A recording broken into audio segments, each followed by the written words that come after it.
Yo, Bakayalo Konoyalo. Ben voilà, enfin un épisode avec de l'action, de la tension. Voilà, petite review des familles tranquille. Là, je suis content. L'épisode 5 était cool. Non, franchement, c'est cool. Début d'épisode, ça te met déjà dans l'ambiance. T'as du cochon, t'as des fruits de mer. Bon, t'as des insectes, mais t'as du poisson. Et tu dis, miam miam, ça a l'air bon. Et juste après, t'as un monstre qui est en train de les bouffer. Et là, tu te dis, ah ouais, en fait, c'était pas pour Emma et tout.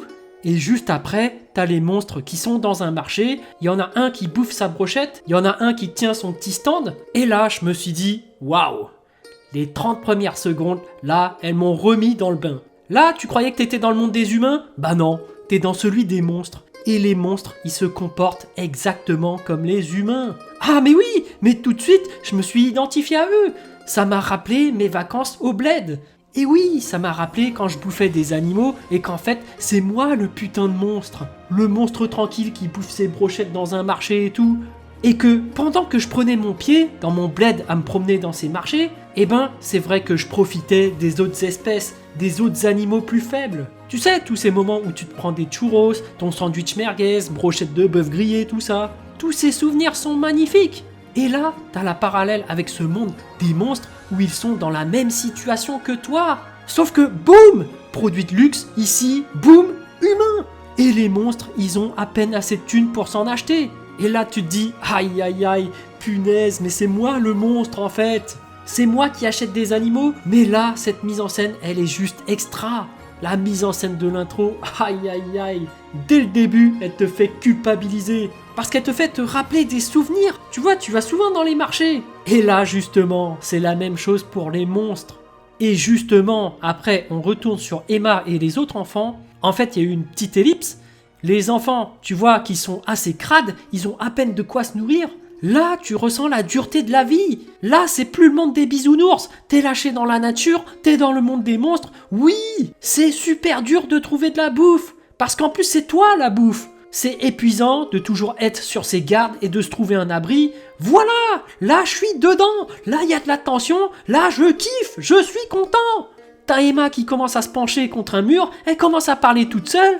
Elle commence à s'apitoyer, à pleurnicher. En plus, elle parle vraiment pendant longtemps. Tu sens qu'elle est au bout du rouleau. C'est ça la misère. C'est la misère et elle culpabilise de fou. Et heureusement que Ray, il est intervenu pour la consoler. Parce que Emma, elle commençait vraiment à péter un câble. Elle était là, la tête posée contre le mur, à parler au mur. Tu fais, ah ouais, l'ellipse, il leur a pas fait du bien. Les mecs, ils sont planqués dans une sorte de temple ou cathédrale. Et ça, c'est malin, parce que c'est quand même un lieu culte. Il y a un monstre qui vient tous les jours pour faire des offrandes. Il dépose des pommes et tout devant une stèle. Et une fois partis, les gosses viennent récupérer la bouffe. Non, ils sont malins les petits. Mais t'imagines, le monstre, il aurait déposé des corps humains. Ah là là, terrible, terrible. Mais bon, tu vois que les gamins, ils sont super intelligents. En plus, ils ont trouvé la ruse de se déguiser en monstre pour passer incognito dans la ville.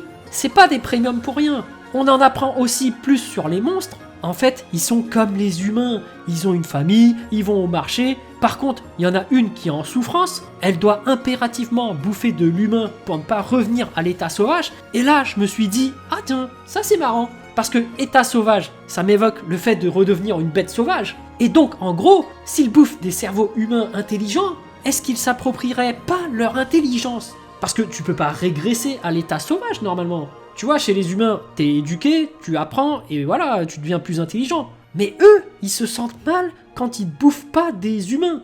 Donc en fait, ils s'approprient leur intelligence. Et du coup, forcément, ça créerait une forme de hiérarchie, ou même une forme de caste au sein de la société des monstres. Là, on voit bien les pauvres, mais les plus riches, ceux qui bouffent des humains premium, ils deviennent encore plus intelligents. Donc c'est quasiment impossible pour les pauvres de rattraper les riches, car ils n'ont aucun moyen de devenir intelligents. Et finalement, les plus intelligents deviennent encore plus intelligents. Bref, raison de plus pour que les monstres pourchassent les premiums. On a de l'action, il y en avait marre du monde des bisounours où ils sont dans la nature et ils trouvent toujours de la bouffe et ils se font toujours aider par tout le monde. Là non, ils courent dans les ruelles, ils se font pourchasser, ils sortent par-dessus les bâtiments. C'est super bien fait. Et cette poursuite dans les bâtiments, même moi j'étais embrouillé, c'était stylé. Je savais plus qui était qui est parti où.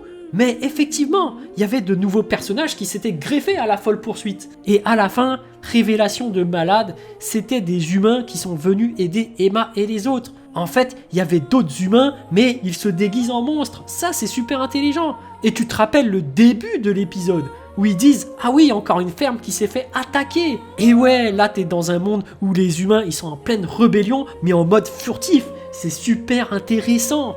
Et parmi ces humains, il y en a un qui se dévoile, c'est Norman. Et oui, bon, on se doutait qu'il était encore en vie ce Norman. Mais moi, je m'attendais pas à le revoir aussitôt. Et c'est ça qui est intéressant avec l'ellipse, c'est qu'il s'est quand même passé 1 an. Donc ça veut dire que Norman a peut-être été à l'origine de la rébellion des autres humains. Mais bon, ça fait plaisir. Cet épisode m'a redonné goût à The Promised Neverland. Pour être honnête avec vous, les derniers épisodes commençaient peu à peu à me faire chier. Mais là, j'ai rien à dire. J'ai pris une claque. Ellipse, petite intro qui te remet direct dans le bain. Non, cet épisode était excellent. Une super mise en scène, une tension incroyable, de l'action, tout y est.